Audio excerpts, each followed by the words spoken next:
Tonight, we're going to explore one of the most disturbing consequences of living in Einstein's universe: time dilation.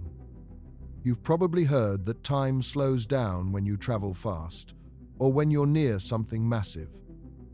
Maybe you've seen it in movies, where astronauts age slower than people on Earth. But here's what most people don't realize. Time dilation isn't just some abstract physics concept or a quirky feature of the universe. It's an absolute terror when you understand what it really means. It means time isn't universal. It means there's no cosmic clock ticking at the same rate everywhere. It means your now is not my now, and whether something has already happened or hasn't happened yet depends entirely on how you're moving through space. By the end of tonight, you're going to understand why time dilation is one of the most unsettling discoveries in the history of science, and why it fundamentally breaks our intuition about how reality works. Before we get started, if you love exploring the depths of space as much as we do, take a second to like the video or subscribe. It's a simple action, but it helps this channel reach more curious minds like yours. Now, let's begin. We need to start with what time dilation actually is before we can understand why it's so terrifying. Time dilation is the phenomenon where time passes at different rates for different observers, depending on their relative motion or their position in a gravitational field. That sounds technical, so let me make it concrete. Imagine you have two identical atomic clocks. These are the most precise clocks humans have ever built. They can measure time to within a few billionths of a second.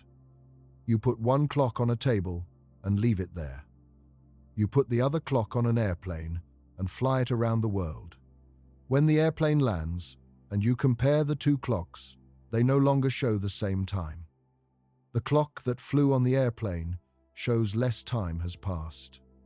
It's behind by a tiny amount, maybe a few hundred nanoseconds, depending on how fast and how high the airplane flew.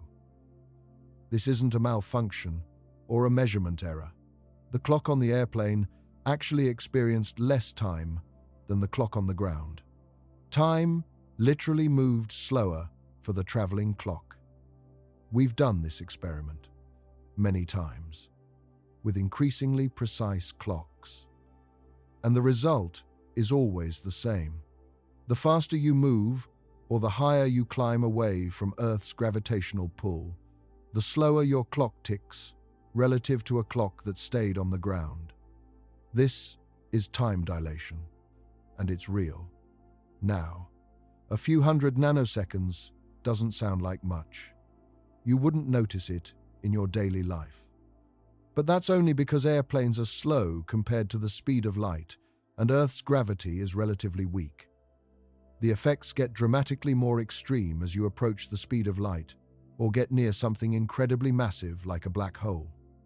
Let's imagine a more extreme scenario. You build a spaceship capable of traveling at 90% the speed of light. That's about 270,000 kilometers per second. You leave Earth on this spaceship and travel to a star 10 light-years away and then return. From Earth's perspective, this journey takes a little over 22 years. 10 years to get there, 10 years to get back, plus a bit of extra time for acceleration and deceleration. But from your perspective on the spaceship, the journey only takes about 10 years. You experience 10 years of time. You age 10 years. Your body undergoes 10 years of biological processes. But when you step off the spaceship back on Earth, 22 years have passed on Earth. Everyone you knew is 12 years older than you expected them to be. Your children, if you had any, are now potentially older than you. Your spouse has aged 12 more years than you have. Friends you said goodbye to in their 30s are now in their 50s while you're still in your 30s. This isn't metaphorical. This is what Einstein's equations predict. And those equations have been tested and confirmed thousands of times. Now, let's make it even more extreme. What if your spaceship could travel at 99.9% the speed of light? Now, the effects become truly dramatic. From Earth's perspective, that same journey to a star, 10 light-years away and back, still takes about 20 years. But from your perspective on the ship, the journey might only take about 1 year. You leave Earth, you travel for 6 months, you arrive at the distant star, you immediately turn around, you travel for another 6 months, and you're back home. 1 year of your life. But 20 years have passed on Earth. You return to find that everyone you knew is 19 years older. Your children are adults. The world has moved on without you. And here's the part that makes it truly terrifying. From your perspective on the ship, nothing felt unusual. Time didn't feel like it was moving slowly. You didn't notice anything strange. Every second felt like a normal second to you. Your heartbeat was normal. Your thoughts proceeded at the same pace they always do. The journey felt like 1 year, because for you, it was 1 year. But for everyone else, it was 20 years. There's no trick here, no illusion, no perspective shift that makes this make sense. Both experiences are equally real. You really did only age 1 year. Earth really did age 20 years. Time genuinely passed at different rates. This is what Einstein's special relativity predicts, and it's been confirmed experimentally with particles in accelerators. Unstable particles that normally decay in microseconds last much longer when accelerated to speeds close to light speed. From the particle's perspective, it's only alive for a few microseconds. But from our perspective watching in the lab, it lives much longer because time is passing more slowly for it. The particles don't decay, slower. Time itself is moving slower for them. This is the first kind of time dilation, velocity time dilation. The faster you move through space, the slower you move through time relative to someone who's standing still. But there's a second kind that's equally disturbing: gravitational time dilation. The stronger the gravitational field you're in, the slower time passes for you relative to someone in a weaker gravitational field. Let's explore this. Earth has gravity. Not particularly strong gravity compared to something like a neutron star or a black hole, but measurable gravity nonetheless. If you're standing at sea level, you're deeper in Earth's gravitational field than someone standing on top of a mountain. And because you're deeper in the field, time passes slightly slower for you. We can measure this with atomic clocks. Take 2 identical atomic clocks. Put one at sea level. Put one on top of a mountain. Wait a few days. Compare them. The clock on the mountain shows more time has passed. The clock at sea level shows less time has passed. The difference is incredibly tiny, maybe a few nanoseconds, but it's measurable, and it's real. Your GPS wouldn't work if engineers didn't account for this effect. The GPS satellites orbiting Earth are about 20,000 kilometers above the surface. They're in a weaker gravitational field than you are when you're standing on the ground. So time passes faster for them than it does for you. About 45 microseconds faster per day. That doesn't sound like much, but GPS relies on incredibly precise timing. The satellites send out signals that say, "Here's where I am, and here's exactly what time I sent this signal." Your phone receives signals from multiple satellites, compares the timestamps, and calculates where you are based on how long each signal took to arrive. If the satellite clocks were even slightly off, your GPS location would be wrong. 45 microseconds of error per day translates to several kilometers of position error. Your GPS would tell you you're in the next town over. So the engineers who designed GPS had to program the satellites to account for both velocity time dilation, because the satellites are moving fast in orbit, and gravitational time dilation, because they're in a weaker gravitational field. Without these corrections, GPS simply wouldn't work. Every time you use GPS to navigate, you're relying on Einstein's theory of relativity. You're relying on time dilation being real. Now, let's go somewhere with much stronger gravity. A neutron star. Neutron stars are the collapsed cores of massive stars that exploded as supernovas. They're incredibly dense. A neutron star, with about 1.4 times the mass of the Sun, is only about 20 kilometers across. That's the size of a city. If you could somehow stand on the surface of a neutron star, which you absolutely couldn't, time would pass dramatically slower for you than for someone far away from the neutron star. An observer, watching you from a safe distance, would see your clock ticking at maybe 70% the rate of their own clock. For every hour that passes for them, only about 42 minutes pass for you, and you wouldn't feel anything unusual. Your watch would tick normally from your perspective. Your thoughts would proceed at a normal pace. But you'd be aging more slowly relative to the distant observer. Now let's go to the most extreme case we know of in the universe. A black hole. Black holes are regions of space where gravity is so strong that nothing, not even light, can escape once it crosses a boundary called the event horizon. The event horizon is the point of no return. If you cross it, you can never come back out. Time dilation near a black hole becomes so extreme that it breaks our intuition completely. Imagine you have a friend who decides to fall into a black hole. You stay far away in a spaceship, safely outside the black hole's gravitational influence, watching through a telescope. Your friend starts falling toward the black hole. From your perspective, something very strange happens.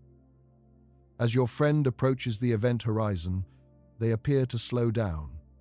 Their movements become sluggish. They reach out toward the black hole, but their hand moves slower and slower. They're falling, but from your perspective, it takes longer and longer for them to cover each meter of distance. And as they get closer and closer to the event horizon, they slow down more and more. Eventually, from your perspective, they appear to freeze just above the event horizon. They never quite cross it. You can still see them, but they're frozen in time, forever falling, never quite reaching the boundary. The light from them becomes redder and dimmer, because time dilation is affecting the light itself, stretching its wavelength. Eventually, they fade from view as the light becomes too red and too dim to detect. But from your perspective, they never actually crossed the event horizon. They're stuck there forever, frozen at the moment just before crossing. Now, from your friend's perspective, something completely different happens. They don't slow down at all. They fall toward the black hole at an accelerating pace. They cross the event horizon at a specific moment in their experience. Nothing special seems to happen at the event horizon itself. They just pass through it.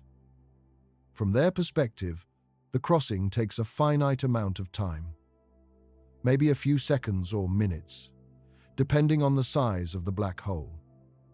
And then they continue falling inward toward the singularity at the center, where they're eventually torn apart by tidal forces. The entire experience, from starting to fall, to crossing the horizon, to being destroyed, takes a finite amount of time from their perspective. Maybe a few minutes or hours total. But from your perspective, watching from outside, infinite time passes. You never see them cross. You could wait billions of years, and from your perspective, they'd still be frozen just above the horizon. Both perspectives are real. Your friend really did cross the event horizon and really did experience a finite amount of time doing so. You really did watch them freeze just above the horizon and never saw them cross.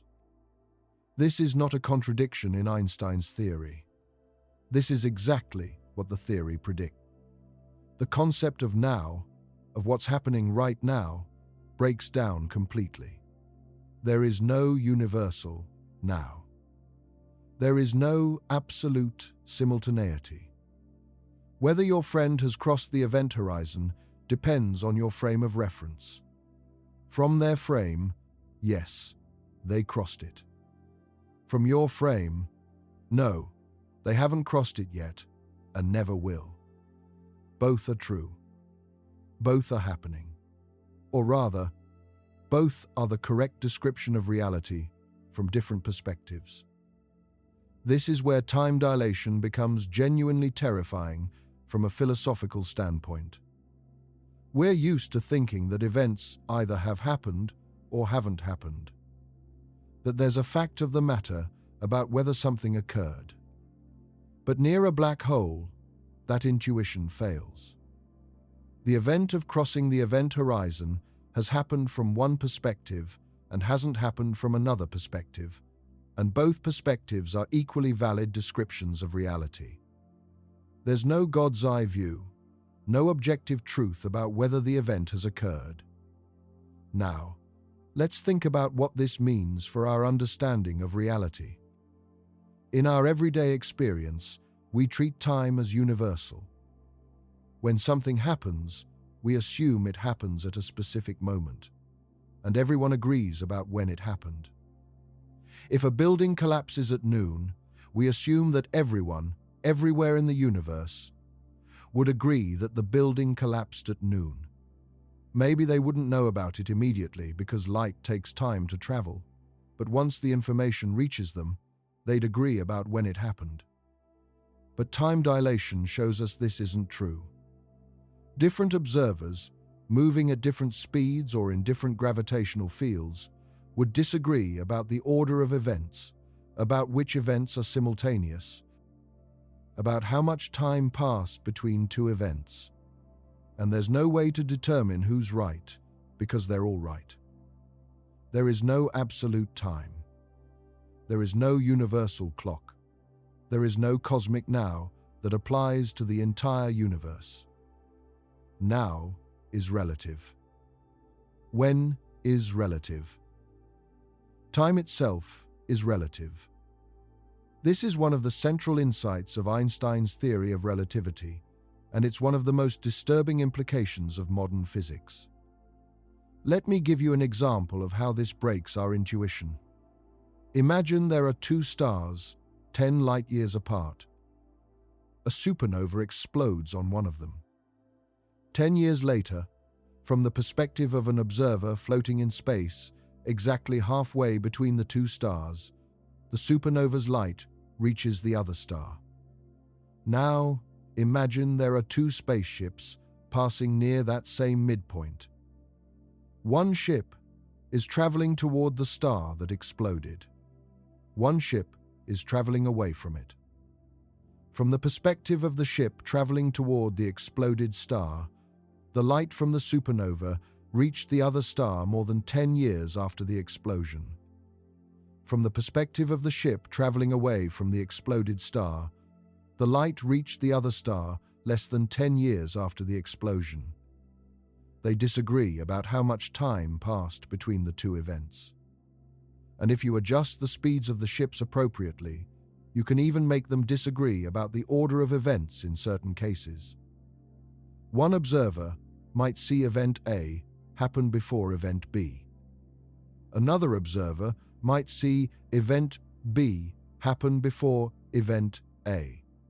and both observers are correct within their own reference frames. This doesn't mean time travel is possible or that causality is violated. Events that are causally connected, where one event can influence another, always happen in the same order for all observers. You can't see an effect before its cause. But events that are far enough apart in space that light hasn't had time to travel between them don't have a definite order. Different observers can disagree about their sequence, and there's no objective truth about which happened first. This is called the relativity of simultaneity, and it's a direct consequence of time dilation. Now, let's think about what this means for your personal experience of time. You are moving through space right now. Earth is rotating, which means you're moving at about 1,600 kilometers per hour if you're at the equator. Earth is orbiting the Sun at about 107,000 kilometers per hour. The Sun is orbiting the center of the Milky Way at about 820,000 kilometers per hour. The Milky Way is moving through space relative to other galaxies at speeds that can reach several million kilometers per hour. All of this motion affects how time passes for you relative to observers in other reference frames. But you don't notice it because you're moving along with Earth and the Sun and the galaxy. Your clock and your neighbor's clock are in the same reference frame, moving together so they tick at the same rate. But someone in a different galaxy, moving at a different velocity relative to you, would measure time passing at a slightly different rate than you do. Your now is not the same as their now. When you think it's noon on Earth, they might measure a slightly different time, and there's no way to say who's correct because you're both correct within your own frames. The universe doesn't have a privileged reference frame. There's no absolute rest. There's no cosmic clock in the sky ticking away universal time. Every observer has their own time, and all of those times are equally valid. This is hard to accept because it goes against everything our brains evolved to understand.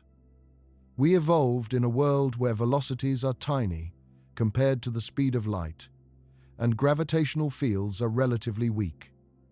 In that world, time appears universal. Clocks tick at the same rate everywhere. Events happen in a definite sequence that everyone agrees on. Cause precedes effect in an obvious way. But that's only an approximation. It's only true in the limit where speeds are slow and gravity is weak. Once you start moving at a significant fraction of light speed or get near something with intense gravity, the approximation breaks down and the true nature of time reveals itself. Time is not a river flowing at a constant rate. Time is more like a landscape where the terrain is different depending on where you are and how you're moving. Your path through that landscape determines how much time you experience.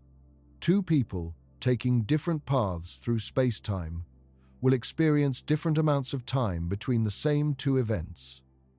And both experiences are real. Both are valid. Both are true descriptions of what actually happened. Now, let's explore one of the most disturbing thought experiments related to time dilation: the twin paradox. This is a famous scenario in relativity that illustrates just how weird time dilation can be. Imagine you have identical twins, both 20 years old. One twin stays on Earth. The other twin boards a spaceship and travels to a distant star at 99.9% the speed of light. The traveling twin makes the journey, turns around, and comes back. When the traveling twin returns to Earth, they've aged maybe 2 years. They're now 22 years old. But the twin, who stayed on Earth, has aged 40 years. They're now 60 years old. The twins are no longer the same age. The traveling twin is biologically younger. They've experienced less time, fewer heartbeats, fewer breaths, fewer thoughts, less subjective experience. This seems paradoxical at first, because from the traveling twin's perspective, couldn't you say that Earth was the one moving away and then coming back? Shouldn't the Earth twin be younger? The resolution is that the situation isn't symmetric. The traveling twin had to accelerate to reach high speed, then decelerate to turn around, then accelerate again to come back, then decelerate to land on Earth. The traveling twin changed reference frames. The Earth twin didn't. And that acceleration breaks the symmetry. The traveling twin is the one who genuinely experienced less time. We know this isn't just a theoretical thought experiment because we've confirmed it with particles. Muons are unstable particles created when cosmic rays hit the upper atmosphere. They decay quickly, with a half-life of about 2 microseconds. That means if you create a bunch of muons, half of them will decay within 2 microseconds, half of the remainder will decay in the next 2 microseconds, and so on. Muons, created in the upper atmosphere, about 15 kilometers up, are traveling toward Earth's surface at close to the speed of light. Now, here's the interesting thing. Even traveling at close to light speed, it should take muons about 50 microseconds to reach the ground. That's many half-lives. Almost all of them should decay before reaching the surface. We should only detect a tiny fraction of the muons created in the upper atmosphere. But we don't. We detect far more muons at sea level than we should. Why? Time dilation. From the muon's perspective, time is passing normally. But from our perspective on the ground, the muon's clock is running slow. Those 2 microseconds of half-life get stretched out because the muon is moving so fast. The muon lives longer from our perspective, long enough to reach the ground before decaying. From the muon's perspective, something different happens. Time isn't dilated for the muon itself, but distances are contracted. The 15 kilometers from the upper atmosphere to the ground appears compressed to maybe only about 2 kilometers from the muon's frame of reference. So the muon crosses that distance in less than its half-life and survives to reach the ground. Both explanations are correct. From our frame, the muon lives longer because time is dilated. From the muon's frame, the distance is shorter because lengths are contracted. Both lead to the same result, which is that we detect more muons at sea level than we would if there were no relativistic effects. This is the universe we live in. Time is not absolute. Time is not universal. Time is not even consistent between different observers. Your experience of time depends on your motion through space and your position in gravitational fields. And there's no way to escape this. It's not a choice. It's not something you can opt out of. It's a fundamental feature of reality itself. Now, let's think about the practical and philosophical implications of all this. First, the practical implications. Time dilation means that if humanity ever develops the technology to travel at speeds close to light speed, space travel will inherently involve time travel into the future. You can't avoid it. If you travel to another star system at relativistic speeds, you will arrive in the future relative to when you left. People on Earth will have aged more than you have. This creates all sorts of complications. Imagine you're part of a crew sent to colonize a planet, orbiting a star 20 light-years away. You travel at 99% the speed of light. From your perspective, the journey takes maybe 3 years. You arrive at the new planet, you set up the colony, you start building infrastructure. But back on Earth, 20 years have passed just for the light to reach the destination, plus accounting for time dilation, maybe 22 or 23 years total. By the time you send a message back to Earth saying, "We arrived safely," Earth is 43 years older than when you left. The people who sent you on the mission might be retired or gone. The technology you left with is obsolete. The political situation might have completely changed. You're communicating with a future version of Earth, not the Earth you knew. And if Earth sends help or supplies, those supplies will take another 20 years to reach you. You're on your own for decades, from Earth's perspective, even though from your perspective, the journey only took a few years. This is one of the fundamental challenges of interstellar travel. Even if we develop the technology to travel at relativistic speeds, we can't escape time dilation. Travelers will be chronologically disconnected from their home world. They'll be time travelers, jumping decades or centuries into the future with every journey. There's also the question of what this means for human relationships. Imagine you have a family on Earth and you decide to become a relativistic space traveler. You take a job on a ship that travels between star systems at high speed. Every journey you make, you age a few years, but Earth ages decades. You come back from your first voyage, and your children are older than when you left, maybe much older.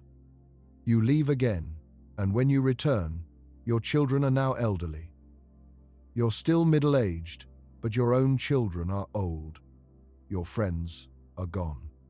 The world has moved on without you. You're a stranger in your own home, disconnected from everyone you knew because you've been time traveling into their future. This isn't science fiction.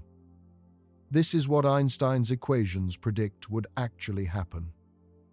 Time dilation doesn't care about your feelings or your relationships or your desire to stay connected to the people you love. It's a law of physics, cold and impartial. If you travel fast enough, you will move into the future relative to people who don't travel. There's no escaping it.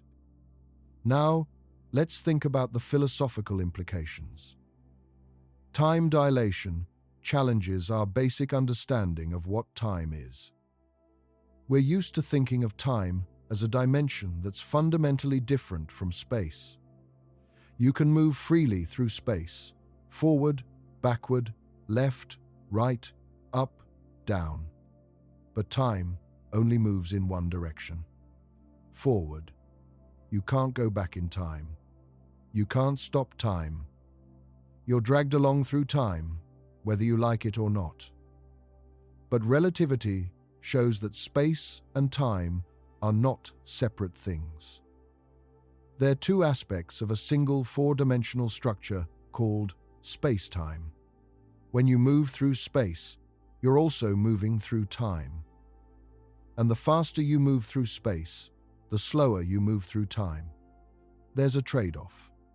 Everyone moves through space-time at the same total speed, but you can shift that motion more into the space dimensions or more into the time dimension.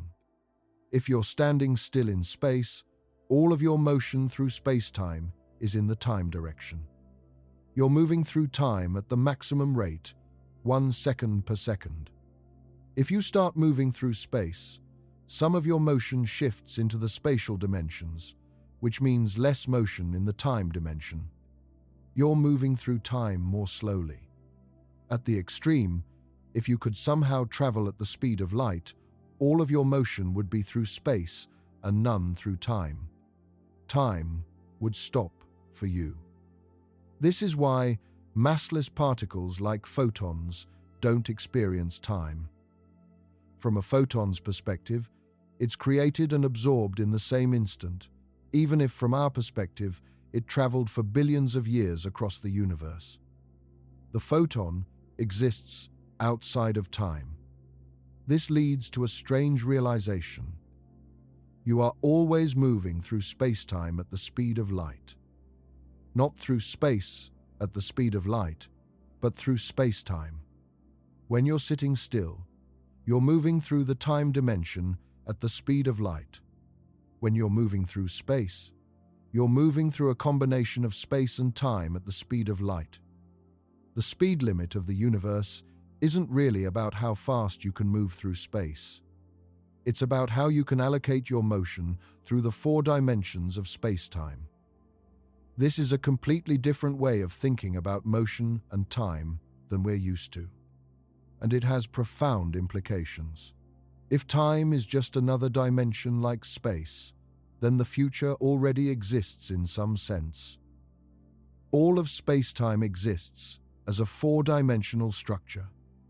The past, present, and future are all equally real, just different regions of this 4-dimensional space. You don't create the future by moving forward in time any more than you create the north when you walk northward. You're just moving through a structure that already exists. This view is called eternalism, or the block universe. The idea is that all of space-time, all of history, past, present, and future, exists as a complete 4-dimensional block. Your experience of now, of the present moment, is just your particular location in that block. As you move forward through time, you're moving through the block, encountering different slices of it. But all the slices exist simultaneously. Your future self already exists, just at a different location in the time dimension. Your past self still exists, at another location in the time dimension. All moments are equally real. This is philosophically disturbing for a lot of people, because it seems to imply that the future is already determined. If the future already exists as part of the space-time block, then it can't be changed. Your choices don't create the future, they just determine which path you take through a future that already exists. It raises questions about free will. If the entire timeline already exists, including all your future choices, in what sense are those choices free? Now, this isn't a settled question in philosophy or physics. Some physicists and philosophers accept the block universe view. Others reject it. Some argue that even if the block universe is true, it doesn't necessarily eliminate free will, because your choices are still genuinely yours, even if they're part of an already existing timeline. But time dilation certainly pushes us toward taking the block universe seriously because it shows that there's no universal present moment. If now is relative, if different observers disagree about what exists now, then it becomes hard to maintain that only the present moment is real. If simultaneity is relative, then you can't say that the present exists and the future doesn't without picking a privileged reference frame. And relativity tells us there are no privileged reference frames. Every frame is equally valid. So, if the present is real in one frame and someone else's future is present in another frame, then the future must be real too. This is one way that time dilation leads to deep philosophical questions about the nature of time and reality. Now, let's explore one more aspect of time dilation that's particularly unsettling. The idea that you can never truly share a moment with someone else. When you're talking to someone, you think you're sharing the same present moment. You're both here, now, experiencing the same time. But that's not quite true. Light takes time to travel from them to you. If they're standing 1 meter away, the light from their face takes about 3 nanoseconds to reach your eyes. That means you're seeing them as they were 3 nanoseconds ago, not as they are now. The version of them that exists now, in your present moment, is slightly different from the version you're seeing. 3 nanoseconds is tiny, so the difference is negligible for everyday purposes. But the principle is important. You never see anyone as they are now. You always see them as they were in the past, however recent. And this effect gets more significant with distance. If you're video chatting with someone on the other side of the planet, the signal takes about 67 milliseconds to travel from them to you. You're seeing them as they were 67 milliseconds ago. You're not sharing the same moment. You're both seeing each other's past. If you're watching a live event on television, you're seeing it as it was a fraction of a second ago when the light hit the camera, plus the time for the signal to be processed and transmitted to your screen. Even live isn't actually live. It's delayed. And if we're talking about astronomical distances, the effect becomes dramatic. When you look at the sun, you're seeing it as it was 8 minutes and 20 seconds ago. If the sun suddenly exploded, you wouldn't know for over 8 minutes. You'd continue seeing the sun shining normally for 8 minutes after it was gone, because the light from the explosion would take 8 minutes to reach you. When you look at stars in the night sky, you're looking back in time. The light from those stars left them years, decades, centuries, or thousands of years ago. Some of the stars you see might not exist anymore. They might have already exploded or burned out, but their light is still traveling toward us, so we still see them. We're seeing their past. And because of time dilation, we can't even agree on what now means for those distant stars. Different observers moving at different velocities would disagree about what's happening now on a distant star. One observer might say the star is currently in a stable phase. Another observer, moving at a different velocity, might say the star is currently exploding. And both would be correct within their own reference frames. There is no objective fact about what's happening now on a distant star. Now depends on your motion. This means that the universe doesn't have a single present moment. It has countless present moments, one for each possible state of motion, each one equally valid, none of them privileged. The idea of sharing a moment with someone is an approximation that only works when you're very close to them and moving at similar velocities. Once you introduce significant distance or relative motion, the concept breaks down.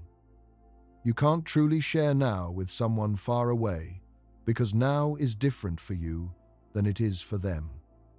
This is one of the loneliest implications of relativity. We're all moving through space-time on our own individual paths, experiencing our own individual timelines, and we can never truly synchronize with anyone else. We can only approximate it when we're close together and moving slowly. But the perfect shared moment, the idea that we're all experiencing the same universal now, is an illusion. It doesn't exist. It can't exist in Einstein's universe. Now, let's bring this back to the original question. Why is time dilation terrifying? It's terrifying because it reveals that time, the thing we thought we understood intuitively, the thing we experience every moment of our lives, is fundamentally different from what we thought it was. Time is not universal. Time is not absolute. Time is not even consistent. It's relative, flexible, and dependent on your motion and your position in space. This breaks our intuition in ways that are hard to accept. We want to believe there's a cosmic now, a universal present moment that everyone shares. We want to believe that events happen in a definite sequence that everyone agrees on. We want to believe that if something has happened, it's happened for everyone, not just for some observers.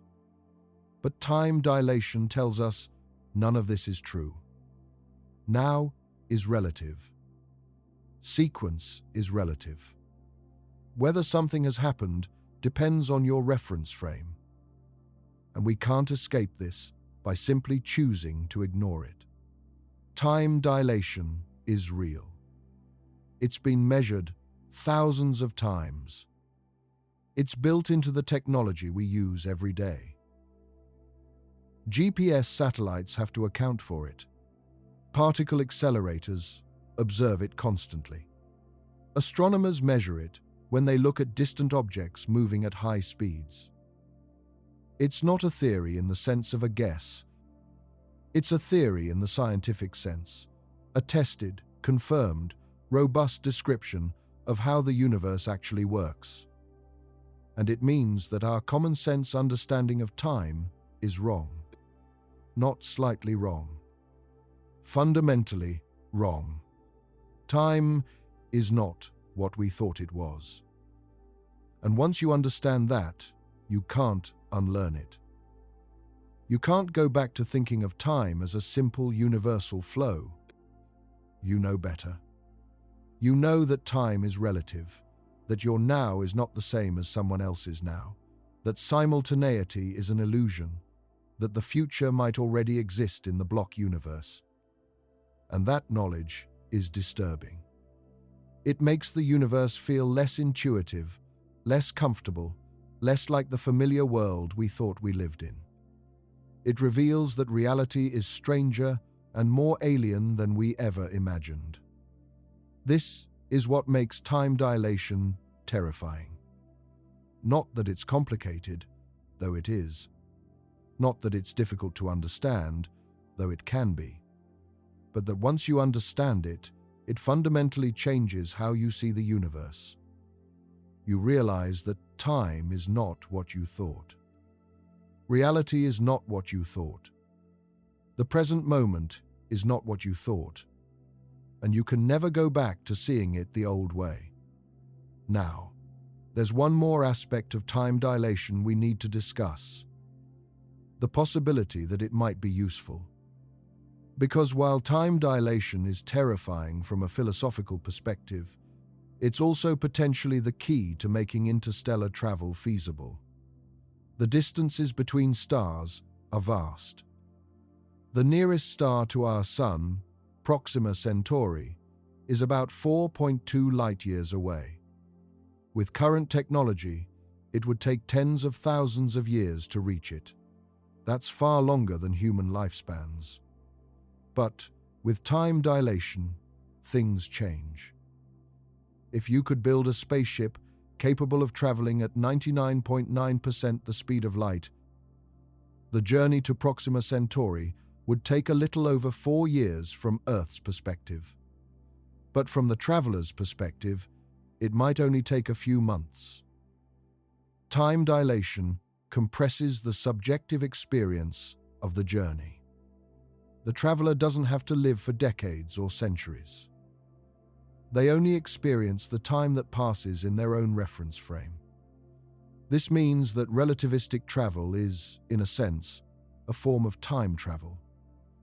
You can travel vast distances across the galaxy without aging proportionally, because your clock is running slow relative to the rest of the universe. You're jumping forward in time, arriving at your destination in the future relative to when you left. This has led some scientists to speculate about generation ships or suspended animation being unnecessary for interstellar travel.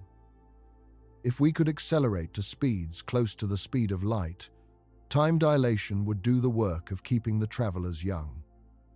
They'd age only a few years, even on journeys spanning hundreds of light years from Earth's perspective. Of course, there are enormous engineering challenges.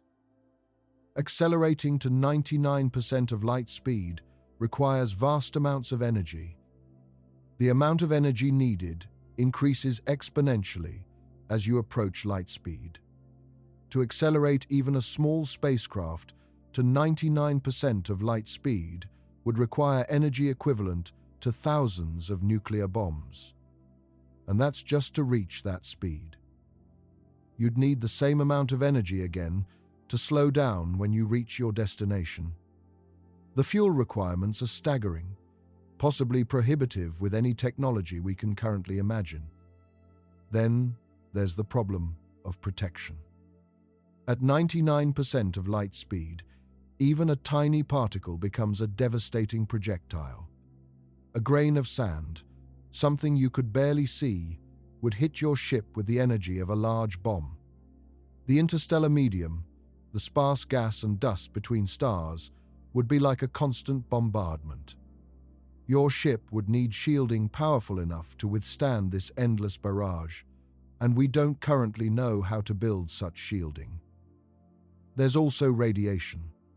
Cosmic rays, high-energy particles flying through space, would be blue-shifted to even higher energies from the ship's perspective. The crew would be exposed to deadly radiation levels unless the ship had extraordinary shielding. And there's the social challenge of disconnection from Earth.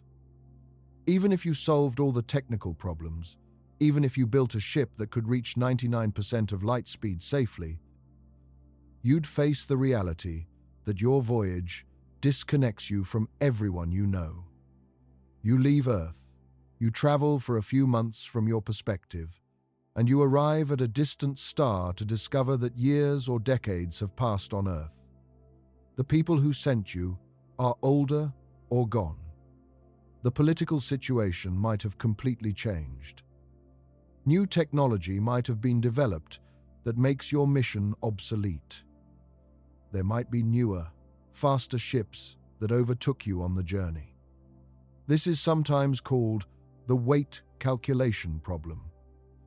If technology keeps improving, then waiting to leave might be better than leaving now. If you leave today at 99% of light speed, you might arrive at your destination in 5 years from your perspective. But if someone waits 20 years for better technology to be developed and then leaves at 99.99% of light speed, they might arrive before you, even though they left later. And if someone waits 50 years for even better technology, they might arrive decades before you. So, when is the right time to leave? If you leave too early, you're using inferior technology and wasting time. If you wait too long, you might never leave because there's always something better on the horizon. This creates a paralysis where interstellar missions might never launch because it's always better to wait.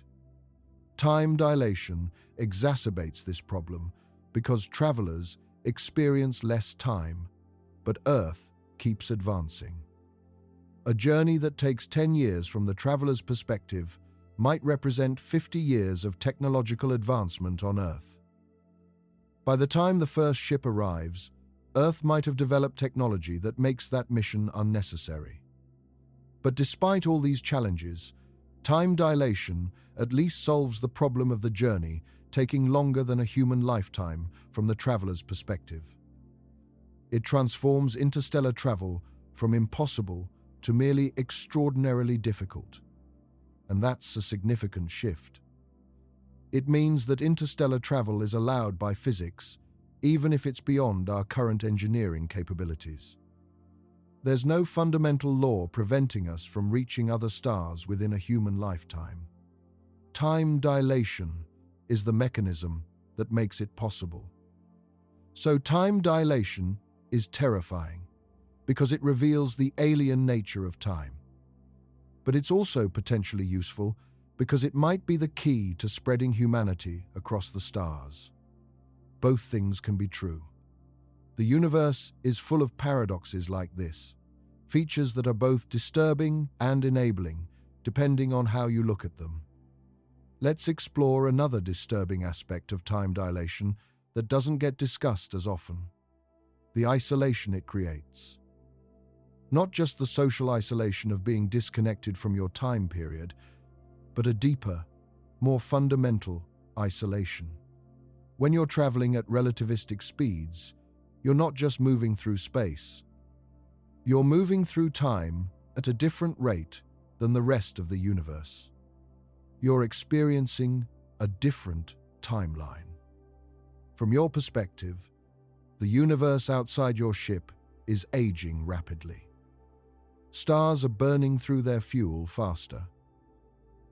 Civilizations are rising and falling. The cosmos is evolving.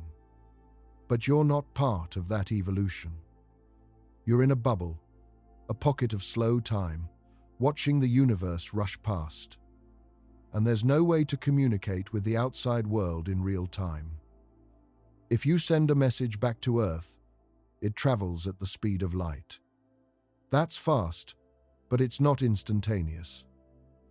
And because of time dilation, the Earth you're sending the message to is not the Earth you left.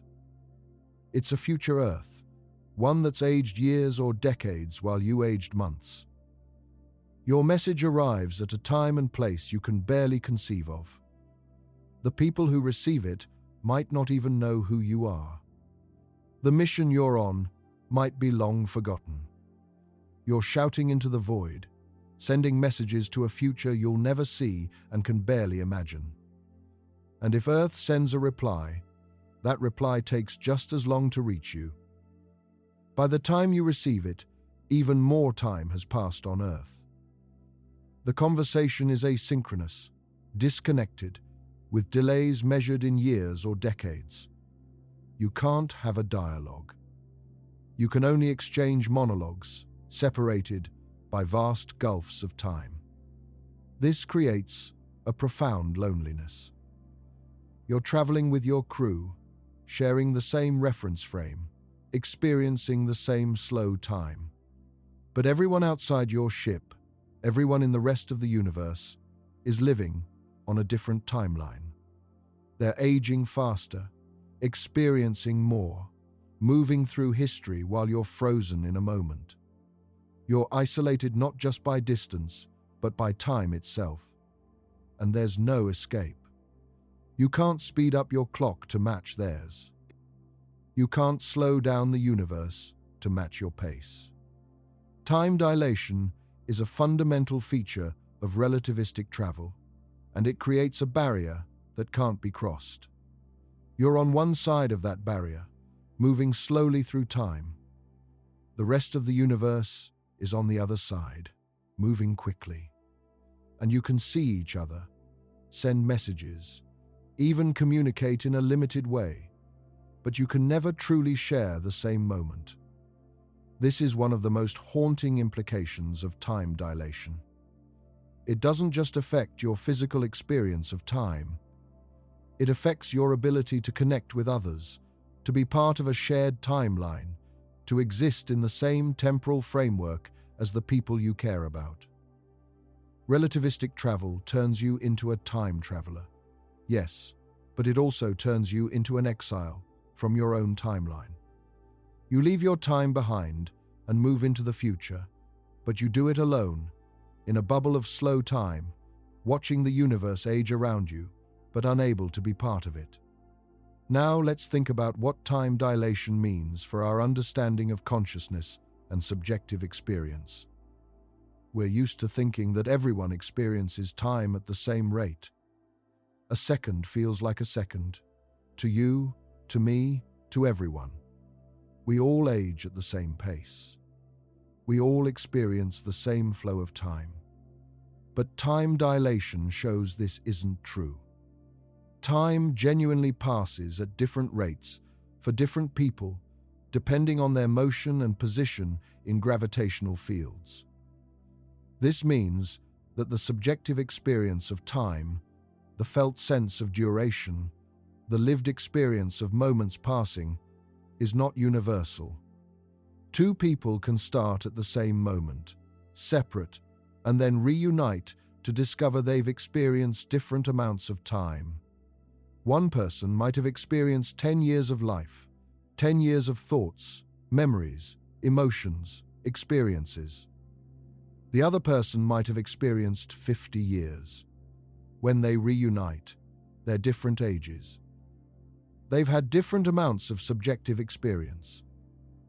They've lived different lengths of life. And both experiences are equally real. There's no sense in which one person's experience is more valid than the other's. They both genuinely experienced the amount of time that passed for them in their reference frame. But this raises a strange question. What is the relationship between consciousness and time? Consciousness seems to exist in the present moment.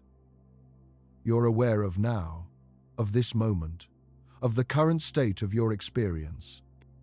But if now is relative, if different observers have different present moments, then what does it mean for consciousness to exist in the present?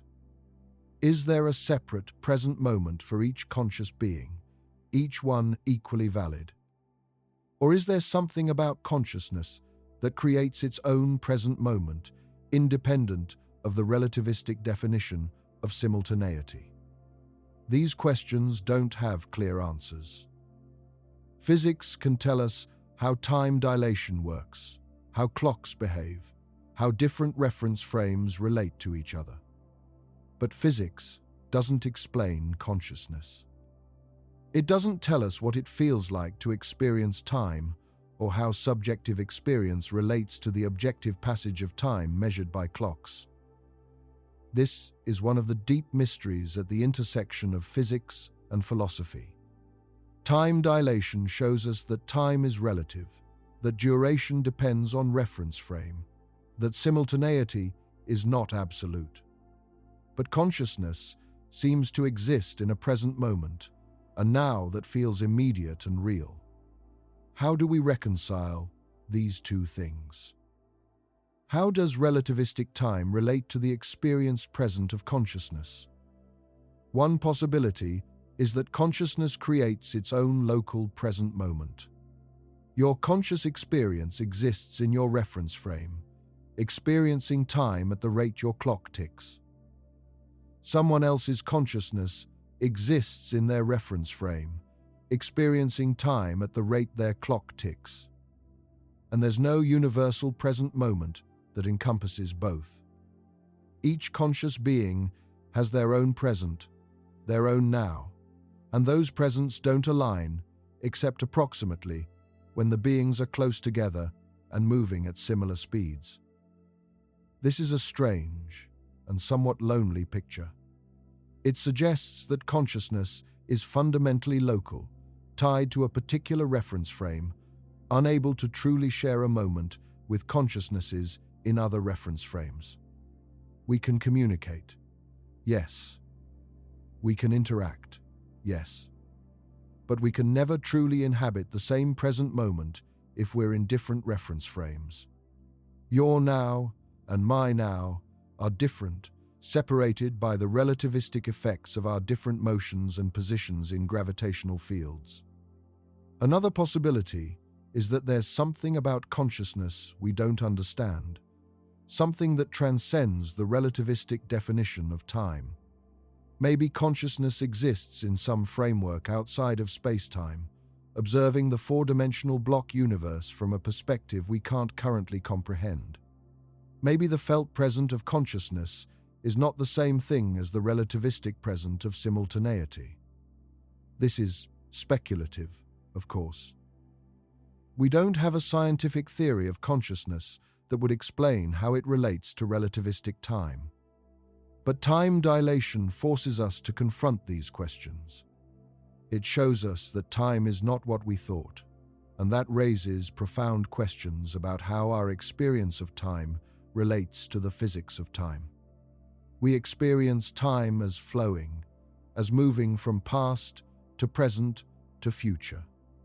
But physics suggests time might be a dimension like space, with all moments equally real, arranged in a four-dimensional structure. We experience a present moment that feels immediate and unique. But physics suggests simultaneity is relative, that there's no universal present. How do we reconcile our experience with the physics? This is one of the hardest problems in philosophy of mind and philosophy of physics. and time dilation brings it into sharp focus by showing us just how strange time really is. Before we go further, let's take a moment to appreciate just how carefully time dilation has been tested and confirmed. Because when Einstein first proposed his theory of relativity in 1905, it seemed absurd to many physicists. The idea that time could slow down, that clocks could run at different rates, that simultaneity wasn't absolute challenged everything physicists thought they knew. But Einstein's equations made specific, testable predictions. And over the past century, those predictions have been confirmed again and again with increasing precision. One of the earliest tests came from observing muons, which we discussed earlier. Cosmic rays hit the upper atmosphere and create these unstable particles. The muons should decay before reaching the ground based on their half-life and the distance they have to travel. But they don't. They survive the journey because time dilation extends their lifetime from our perspective. This was observed in the 1930s and 40s, providing some of the first experimental evidence for time dilation. But the really precise tests came later, with the development of atomic clocks. In 1971, physicists Joseph Hafele and Richard Keating performed what's now called the Hafele-Keating experiment. They took 4 cesium atomic clocks, the most precise timekeeping devices available at the time, and flew them around the world on commercial airliners. 2 clocks flew eastward, traveling in the same direction as Earth's rotation. 2 clocks flew westward, traveling against Earth's rotation. When the clocks returned and were compared to identical clocks that had remained on the ground, they showed different times. The eastward traveling clocks had lost about 59 nanoseconds compared to the ground clocks. The westward traveling clocks had gained about 273 nanoseconds. These results matched Einstein's predictions almost exactly. The eastward clocks lost time because they were moving faster relative to Earth's center, experiencing more velocity time dilation. The westward clocks gained time because they were moving slower relative to Earth's center, and they were also at a higher altitude for much of the flight, experiencing less gravitational time dilation. The combination of these effects produced the observed time differences.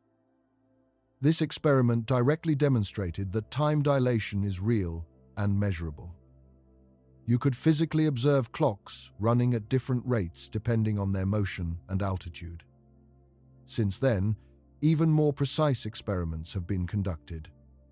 Modern optical atomic clocks are so precise they can detect time dilation from a height difference of just 1 centimeter. Raise the clock 1 centimeter, and it ticks measurably faster because it's slightly farther from Earth's center and experiencing slightly less gravitational time dilation. This is absurd precision. We're talking about detecting time differences of about 1 part in 10 to the 18th. That's 1 second in about 30 billion years. And yet, these clocks can measure it.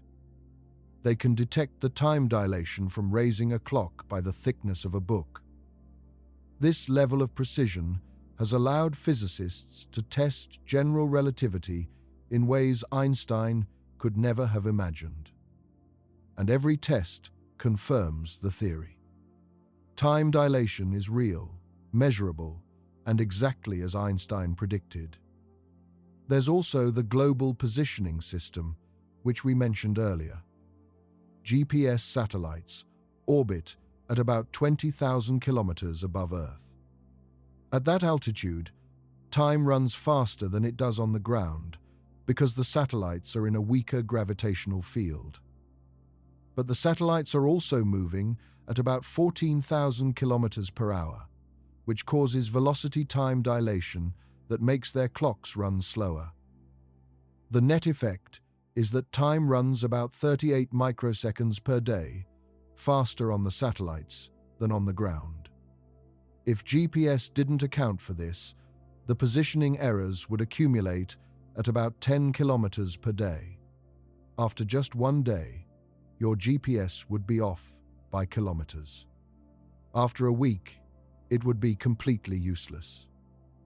So GPS satellites have to be programmed to account for both gravitational and velocity time dilation. Their clocks are intentionally set to run at a different rate than they would naturally, compensating for the relativistic effects so that from the perspective of ground-based receivers, the satellite clocks appear to run at the correct rate.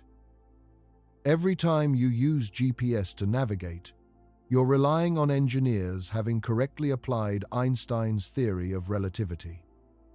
You're relying on time dilation being real and the equations describing it being accurate.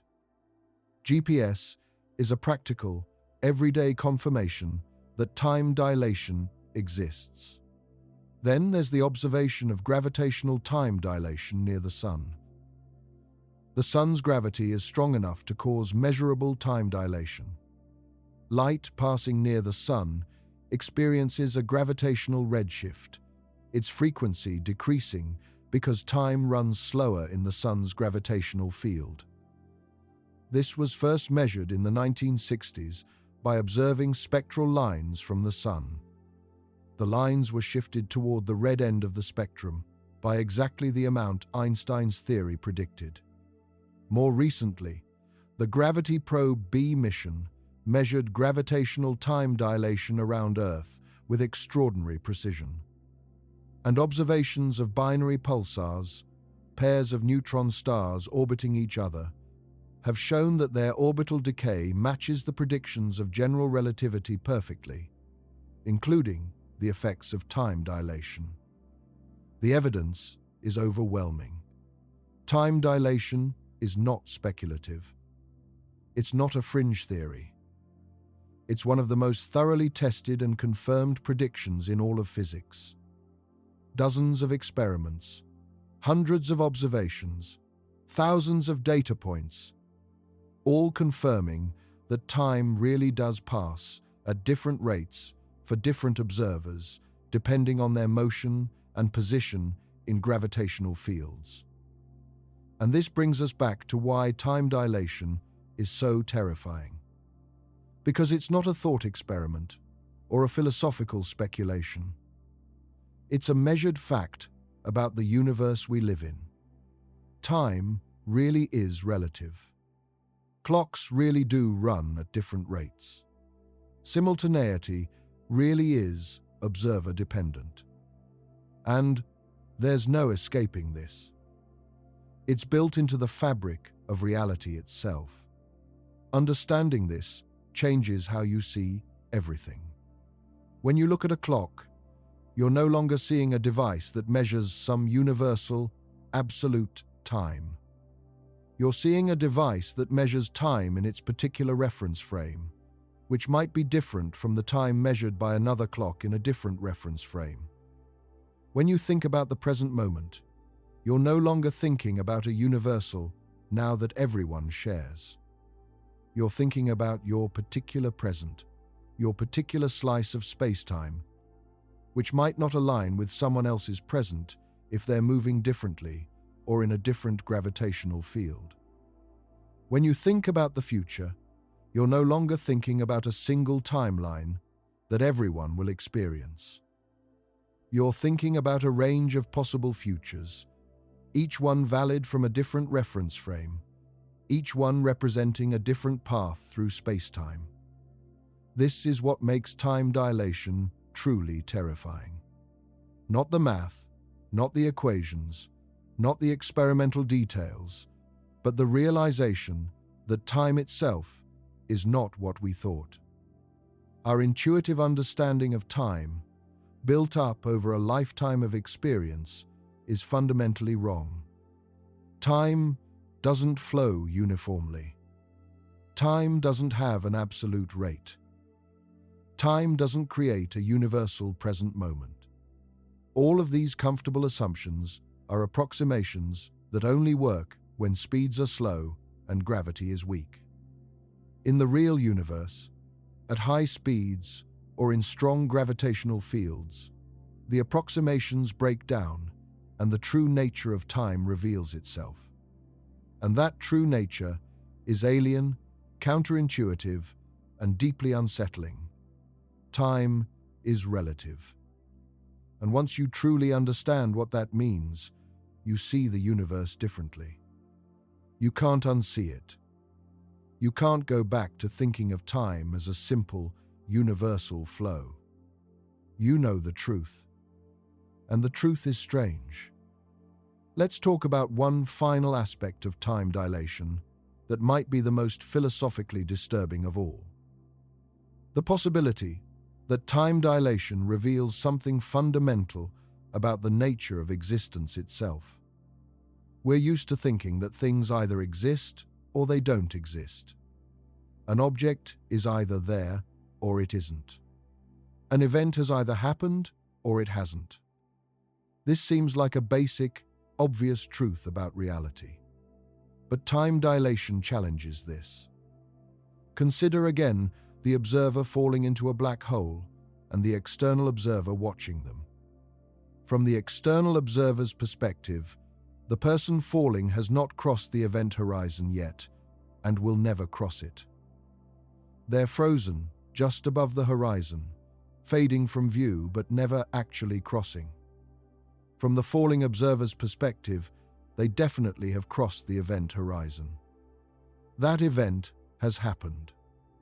It's in their past. So, has the event of crossing the event horizon happened or not? From one perspective, yes. From another perspective, no. Both perspectives are equally valid descriptions of reality. There's no God's eye view that can adjudicate between them and say which one is correct.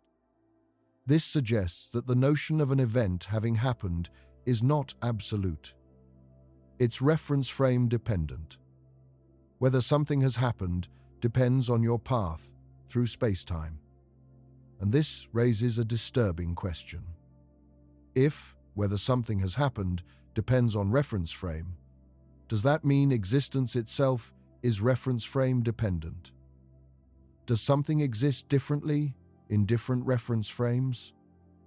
This is a deep philosophical question that doesn't have a clear answer. One response is to say that existence is four-dimensional, not three-dimensional. Events don't exist at a moment in time. They exist in space-time, at specific locations in the four-dimensional structure. The event of crossing the event horizon exists at a particular location in space-time. Different observers encounter that location at different points in their own timelines, but the location itself is fixed in the four-dimensional structure. From this perspective, the question of whether the event has happened is asking whether a particular observer's timeline has reached that location in space-time yet. The answer depends on the observer, but the event itself exists in the four-dimensional structure regardless. This is the block universe view again, the idea that all of space-time exists as a complete four-dimensional structure, and observers are simply moving through that structure along their own particular paths. The past, present, and future all exist, just at different locations in the structure. Whether something is in your past, your present, or your future depends on where you are in your journey through the structure. But it's always there, in the structure itself. This view dissolves the paradox of the falling observer. The event of crossing the horizon exists in space-time. The external observer's path never reaches that event. The falling observer's path does reach it. Both paths are real, both are embedded in the four-dimensional structure, and there's no contradiction. But this view has its own disturbing implications. If all of space-time exists as a complete structure, then the future already exists. Your future self is already there in the structure, at a different location in time. All your future choices, all your future experiences, all the future history of the universe already exist in the four-dimensional block. You're just moving through it, encountering different slices of it as you travel along your timeline. This seems to imply determinism. If the future already exists, then it can't be changed. Your choices don't create the future. They're already part of the future that exists in the block universe. Does this eliminate free will? Not necessarily. Even if the block universe exists, your choices can still be genuinely yours, made through your own deliberation and decision-making processes. The fact that those choices already exist in the four-dimensional structure doesn't mean they're not free. It just means that the timeline containing your free choices exists as a complete structure. But this is a contentious philosophical issue. Many philosophers and physicists have debated whether the block universe is compatible with free will, and there's no consensus. What's clear is that time dilation pushes us toward taking the block universe seriously. Because if now is relative, if different observers have different presents, then it's hard to maintain that only the present exists and the future doesn't. If my present is your future, and both are valid, then both must exist in some sense. And that leads naturally to the block universe picture, where all moments exist, just at different locations in the four-dimensional structure. So time dilation doesn't just tell us that time passes at different rates. It suggests a completely different picture of reality itself. A four-dimensional picture where time is a dimension like space, where all moments exist simultaneously in the structure, where your journey through time is like a path through space, and where the traditional distinctions between past, present, and future dissolve into a more unified, geometric picture of space-time. This is the final terrifying implication of time dilation. It doesn't just change how we think about time. It changes how we think about existence, reality, causation, free will, and the fundamental structure of the universe. It forces us to confront questions that are simultaneously physical and philosophical. Questions about the nature of time that challenge our deepest intuitions about how reality works.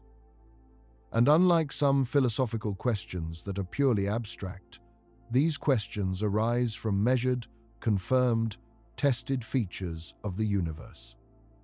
Time dilation is real. We've proven it thousands of times. And because it's real, we have to take seriously the philosophical implications that follow from it. We can't dismiss them as mere speculation or philosophical games. They're consequences of how our universe actually works. Time is relative. Existence might be four-dimensional. The future might already exist. Free will might be compatible with a predetermined timeline, or it might not. These are the questions that time dilation forces us to confront, and they're some of the deepest, most challenging questions in all of human thought. This is why time dilation is terrifying. Not because the math is hard, though it can be. Not because the concepts are complicated, though they are. But because understanding time dilation means understanding that reality is fundamentally different from what we thought. Time is not what we believed it was. Existence is not what we believed it was. The comfortable, intuitive picture of a universal present moment moving forward through time is wrong. The truth is stranger, more complex, more unsettling. And once you see it, once you truly understand what time dilation means, you can never unsee it. The universe is revealed to be a place where time is flexible, where simultaneity is relative, where your timeline and my timeline can diverge, where the past and future might all exist in a four-dimensional structure, where the flow of time is an illusion created by our movement through that structure. This is Einstein's universe. This is the universe we actually inhabit. And time dilation is the key that unlocks this understanding. It's the phenomenon that reveals the true nature of time and forces us to abandon our comfortable assumptions and embrace a reality that's far stranger than we ever imagined. Let's consider one more scenario that illustrates just how weird time dilation can get. Imagine a civilization builds a massive rotating space station, something like the ones depicted in science fiction. A cylinder, several kilometers long, rotating to create artificial gravity through centrifugal force. People live on the inner surface of the cylinder, and the rotation makes them feel weight as they're pushed against the floor. Now, here's the interesting part. Different parts of the rotating station are moving at different speeds. Points near the axis of rotation are moving slowly. Points far from the axis, out near the rim where people live, are moving faster. If the station is large enough and rotating fast enough, the difference in velocity between the axis and the rim could be significant. And that means time dilation would cause time to pass at different rates in different parts of the station. Clocks near the axis would tick faster than clocks near the rim. If you lived near the rim and your friend lived near the axis, you'd age at different rates. Over years or decades, the difference could become noticeable. You might be 30 years old, while your friend, who lived closer to the axis, is 31, even though you were born at the same time. The rotating space station would have its own internal time gradient. Time would flow faster near the center and slower near the edges. And this isn't just a theoretical curiosity. If humanity ever builds large rotating space stations for long-term habitation, this effect would be real. Engineers would have to account for it. People living in different parts of the station would experience time at measurably different rates. You could stand at the axis and watch someone near the rim age more slowly than you. They'd be in the same physical structure, breathing the same air, subject to the same life support systems, but experiencing time differently because of their position in the rotating frame. This shows that time dilation isn't just something that happens in extreme situations like black holes or near light-speed travel. It happens any time there's relative motion or a gravitational field. Even in mundane situations, if you measure carefully enough, you can detect time dilation. The reason we don't notice it in our daily lives is that the effects are tiny at the speeds and gravitational fields we normally experience. But they're there. They're real. And in situations like rotating space stations or GPS satellites, they become significant enough that we have to account for them. Time dilation is everywhere. It's a fundamental feature of how time works in our universe. And once you start thinking about it, you realize that the idea of a universal clock ticking at the same rate everywhere is a simplification that only works when speeds are slow and gravity is weak. In the real universe, time is flexible, relative, and dependent on motion and gravity. Every clock ticks at its own rate, determined by its path through space-time. And there's no master clock, no cosmic metronome, no universal time that everyone shares. Just countless individual clocks, each measuring time in its own reference frame, each equally valid, none of them privileged. This is Einstein's universe. A universe where time is relative, where simultaneity is an illusion, where your experience of duration depends on your motion through space. It's a universe that makes our intuitions fail, that challenges our assumptions, that reveals reality to be stranger than we ever imagined. And it's the universe we live in. Not a hypothetical universe or a mathematical abstraction, but the actual, real universe that we inhabit. Time dilation is not a thought experiment. It's not a philosophical puzzle. It's a measurable, testable, confirmed feature of reality. And understanding it requires us to let go of our comfortable assumptions and embrace a truth that's both beautiful and terrifying. Time is not what we thought it was. And now that we know the truth, we can never go back to the comforting illusion of universal time. Now let's explore what time dilation means for the ultimate fate of the universe and the nature of eternity itself. This brings us to some of the deepest and most unsettling implications of relativity. The universe is expanding. Galaxies are moving apart from each other, carried by the expansion of space itself. And this expansion is accelerating, driven by something called dark energy that we don't fully understand. This means that eventually, in the very far future, the universe will become cold, dark, and empty. All the stars will burn out, using up all their nuclear fuel and fading to darkness. Stellar remnants, like white dwarfs, will cool to become black dwarfs, objects too cold to emit visible light. Neutron stars will slowly radiate away their heat. Even black holes will eventually evaporate through a quantum process called Hawking radiation. This takes an incredibly long time, far longer than the current age of the universe.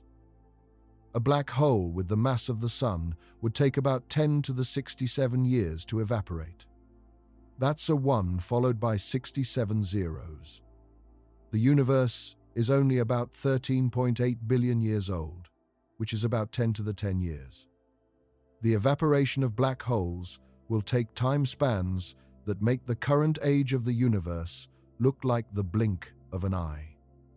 But eventually, even black holes will be gone. And what's left is a universe of maximum entropy, where no useful energy remains, no stars shine, no structures exist, just a cold, dark, nearly empty space with the occasional photon or particle drifting through the void. This is called heat death, the final state of the universe when all usable energy has been exhausted and no more work can be done. It's a depressing picture from a human perspective. Everything we know, everything we've built, all of civilization, all of human achievement will be long gone by then. Not just gone, but utterly erased, with no trace remaining. The stars that illuminated our existence will have burned out. The planets will have fallen into their stars or been ejected into the void. The very atoms that make up our bodies will have been scattered across the cosmos or trapped inside black holes. Nothing will remain. Not a single artifact, not a single record, not a single trace that humanity ever existed. But here's where time dilation creates a strange twist. The concept of heat death, of the final moment when the universe reaches maximum entropy, is not universal. It depends on your reference frame. From the perspective of someone far from any black holes, living in the normal flow of time, heat death happens at a specific time in the far future. You can watch the universe age, see the stars burn out one by one, watch the galaxies fade, and eventually witness the final dying of the last black hole. But from the perspective of an observer falling into a black hole, something completely different happens. As they fall toward the event horizon, time dilation becomes extreme. Time outside the black hole appears to speed up from their perspective. They'd see the external universe aging rapidly, evolving through billions or even trillions of years in what seems like hours or minutes from their perspective. Stars would burn out in fast forward. Galaxies would fade and disappear. The entire future history of the universe would play out before their eyes as they approach the event horizon. And if the time dilation is extreme enough, they might actually see the heat death of the universe occur before they cross the horizon. They'd watch the final evaporation of the last black holes, the final photons, red shifting into oblivion, the universe reaching its ultimate state of maximum entropy. All of this would happen in compressed time from their perspective as they fall toward the event horizon. And then they'd cross the horizon and enter a region where the external universe is gone, finished, completed. They'd be inside the black hole while the outside universe has already reached its end. In a sense, falling into a black hole allows you to skip to the end of the universe. You experience time dilation so extreme that you fast forward through the remaining lifetime of the cosmos and emerge on the other side of time itself. Of course, this isn't much comfort, because once you're inside the black hole, you're going to be destroyed by the singularity. But it's still a fascinating consequence of time dilation. The end of the universe, the final moment of time, is not a universal event. It happens at different times for different observers. Someone in normal space will experience it in the far future after countless trillions of years. Someone falling into a black hole might experience it in the near future, compressed into a brief moment by extreme time dilation. And both perspectives are correct. The universe has no single ending, no universal final moment. Just as it has no universal present moment, it has no universal future. Different paths through space-time lead to different experiences of when and how the universe ends. This is profoundly strange. We're used to thinking that the future is something we all share, that we're all headed toward the same eventual state. But time dilation shows that even the ultimate fate of the universe depends on your reference frame. Your path through space-time determines not just how you experience time, but what future you experience. There's a related phenomenon that's equally unsettling: the concept of eternal inflation. Some cosmological models suggest that our universe, the region of space that contains our observable galaxies, is just one bubble in a vast multiverse. In this picture, space is constantly expanding and inflating, creating new bubbles, new universes, each with potentially different physical laws. This inflation never stops. It goes on eternally, creating an infinite number of universes. But here's where time dilation enters the picture. From our perspective, inside our bubble, the universe has a definite age. It began 13.8 billion years ago with the Big Bang. It will evolve through various stages and eventually reach heat death. But from the perspective of the inflating space outside our bubble, something different is happening. The inflation process is eternal from an external perspective. It's always creating new bubbles, always expanding, never stopping. But from the perspective of observers inside any given bubble, the inflation has stopped. Their bubble has separated from the inflating region, and they experience a finite age universe with a beginning and an eventual end. Time dilation is what allows these two descriptions to coexist. From inside a bubble, time passes normally, and the universe has a finite age. From outside the bubbles in the inflating region, time is dilated in such a way that the inflation appears eternal, always ongoing, never complete. This creates a strange picture where the universe is both finite and infinite, both temporary and eternal, depending on your perspective. Our universe might be one small, temporary bubble in an eternally inflating multiverse. From our perspective, we have a beginning and an end.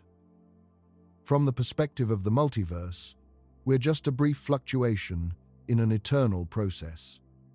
And time dilation is what makes both descriptions simultaneously true.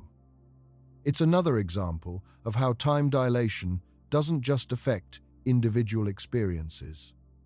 It affects the very nature of reality itself, changing what we mean by concepts like beginning, end, finite, and infinite. Let's think about another deeply strange consequence of time dilation: the impossibility of absolute rest. In Newtonian physics, before relativity, it made sense to talk about something being at rest. An object sitting on a table is at rest. It's not moving. It's just sitting there. But in Einstein's universe, there's no such thing as absolute rest. Rest is always relative to a reference frame. You can be at rest relative to Earth, but Earth is moving relative to the Sun. The Sun is moving relative to the center of the Milky Way. The Milky Way is moving relative to other galaxies. And there's no privileged reference frame, no absolute background against which you can measure motion.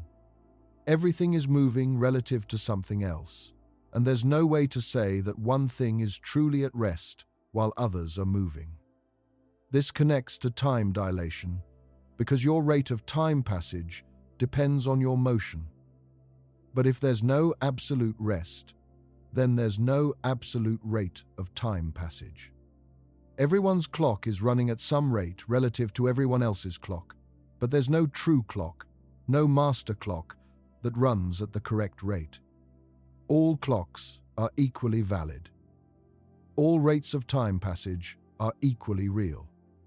This means that when we ask how fast time is passing, the question has no absolute answer. It's passing at different rates for different observers, and all of those rates are correct. There's no objective fact about how fast time flows. It depends entirely on your reference frame. This is deeply counterintuitive. We want to believe that time has some absolute rate, that there's a true speed at which time flows, even if we can't directly measure it. But relativity tells us this is wrong. Time doesn't have an absolute rate. It only has rates relative to specific reference frames. And this means that the passage of time itself is relative, dependent on motion and gravity, varying from place to place and observer to observer. There's no God's eye view of time, no perspective from which you can see time flowing at its true rate. Every perspective is embedded in a reference frame, experiencing time at a particular rate relative to other frames. And none of those perspectives is more fundamental or more true than any other.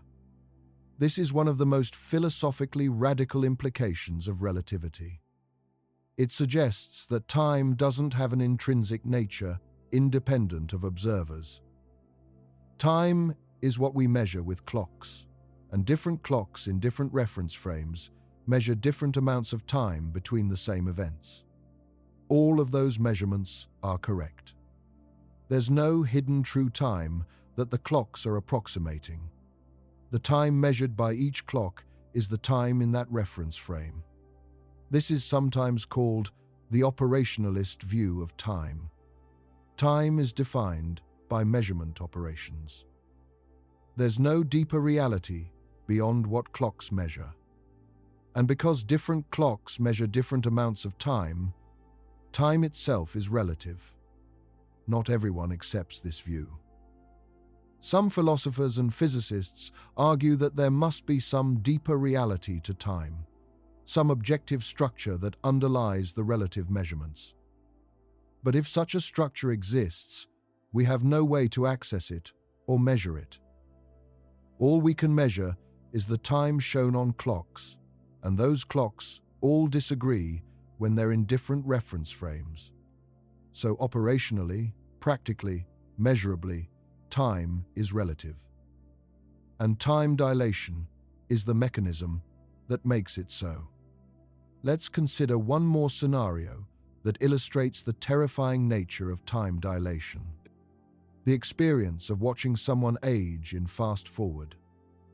We've talked about what it's like to be the person experiencing time dilation, aging slowly while the rest of the universe ages quickly. But what about the reverse? What would it be like to watch someone else experience extreme time dilation? Imagine you're observing someone who's falling into a black hole from a safe distance. We discussed earlier that from your perspective, they appear to slow down and freeze just above the event horizon. But let's think about what this means in more detail. As they approach the horizon, every action they take appears to happen more and more slowly from your perspective. If they wave their hand, the wave takes longer and longer to complete. If they try to speak, their words are stretched out, the frequency of their voice dropping lower and lower as time dilation redshifts the sound waves. Eventually, their movements become so slow that they appear almost frozen. A simple gesture that takes a second from their perspective might take hours or days from yours. A heartbeat that takes a second for them might take years for you. They're still alive, still conscious from their own perspective, experiencing time normally. But from your perspective, they're trapped in slow motion, living through years in what seems like moments to you. And there's nothing you can do to speed them up. You can't reach in and pull them out, because that would require crossing the event horizon yourself, and then you'd be trapped too. All you can do is watch as they fade from view, their light becoming dimmer and redder, their movements becoming slower and slower until they effectively freeze. This is a kind of living death from your perspective. They're not dead from their own perspective. They're experiencing time normally, falling toward the horizon and eventually crossing it. But from your perspective, they never cross. They're stuck in that final moment, frozen forever, just above the horizon. And if you could watch indefinitely, if you could somehow survive for billions of years, you'd never see them complete that final millimeter of fall. They'd be frozen there forever from your perspective, while from their perspective, they crossed the horizon moments after you last saw them move. This illustrates another terrifying aspect of time dilation. It can separate observers so completely that they experience entirely different realities. From your perspective, your friend never enters the black hole. From their perspective, they definitely entered it. Both perspectives are true. Both are valid descriptions of what happened, but they're completely incompatible. They describe entirely different events, and there's no way to reconcile them, no way to say that one perspective is right and the other is wrong. They're both right. Reality itself splits into two incompatible descriptions, both equally valid, neither able to communicate with the other to resolve the contradiction. This is perhaps the most disturbing implication of time dilation. It suggests that reality doesn't have a single, objective description that everyone can agree on. Instead, reality fractures into multiple perspectives, each one valid within its own reference frame, but incompatible with other perspectives. Your reality is not my reality when we're in sufficiently different reference frames.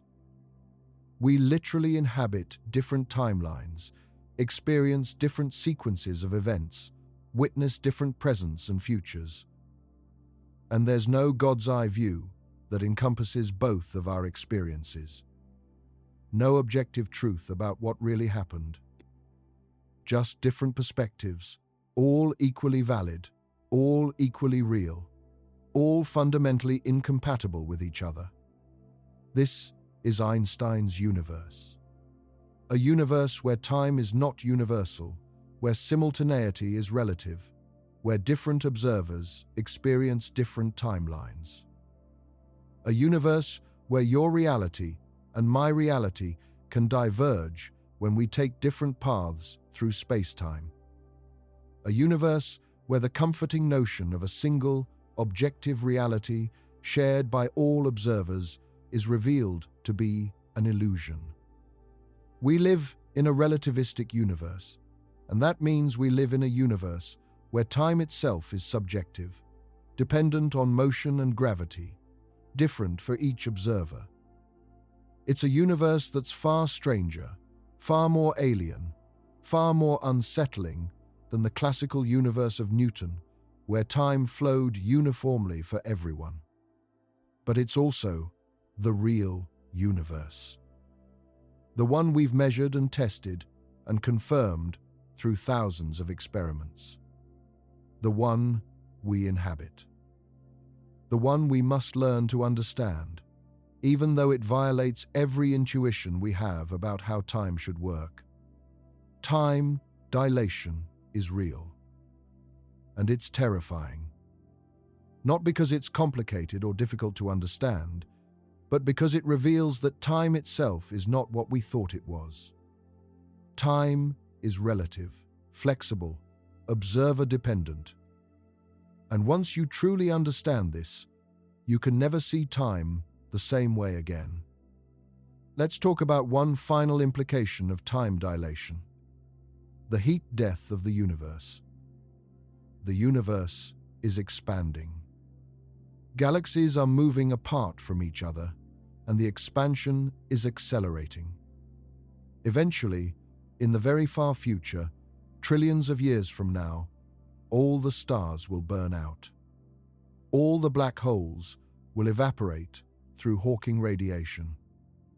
The universe will be cold, dark, and empty.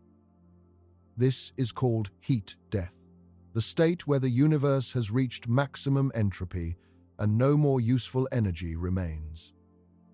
But here's where time dilation creates a strange twist. From the perspective of someone watching from outside the universe, if such a perspective were possible, heat death happens at a specific time. The universe reaches maximum entropy at a definite moment. But from the perspective of an observer inside the universe, falling into a black hole, time dilation means they never experience heat death.